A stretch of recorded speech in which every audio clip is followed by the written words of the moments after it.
السلام علیکم۔ آج میں آپ سے جس پودے کے بارے میں بات کرنے والی ہوں وہ کوئی عام پودا نہیں ہے، بلکہ وہ میری امی کا پسندیدہ گملہ ہے، جس میں سے ان کی دعاؤں کی، ان کی محنت کی، ان کی محبت کی خوشبو آتی ہے۔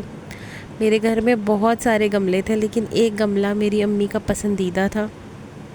میری امی کو پودے لگانے کا بے تحاشا شوق تھا، اور وہ اس گملے میں کبھی گلاب کا پودا لگاتی تھیں تو کبھی شام کی رانی کا پودا لگاتی تھی، اور ایک پودا جو انہیں بہت پسند تھا وہ تھا پورچولا کا۔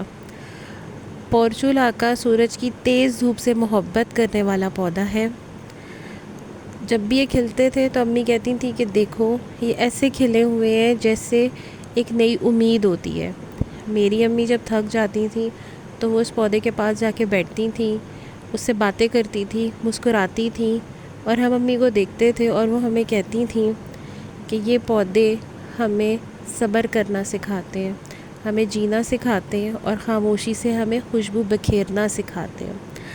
پورچولا کا پودا آج بھی میرے گھر میں موجود ہے، اور میری امی کا گملہ آج بھی میرے گھر میں موجود ہے۔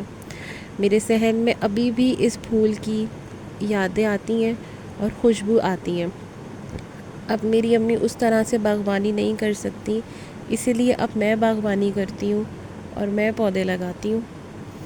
اگر آپ کے پاس بھی ایسا کوئی پودا ہے جو آپ کو آپ کے کسی پیارے کی یاد دلاتا ہے، تو آپ بھی اس کی حفاظت کریں، اس کا خیال رکھیں، کیونکہ ہمارے لیے اب سب سے زیادہ دکھ کی بات یہ ہے کہ ہم اپنی آنکھوں سے اپنے ماں باپ کو بوڑھا ہوتے ہوئے دیکھ رہے ہیں، اور شاید وہ اپنی زندگی میں وہ کام اس طریقے سے نہیں کر سکتے جیسے کہ وہ پہلے کر سکتے تھے۔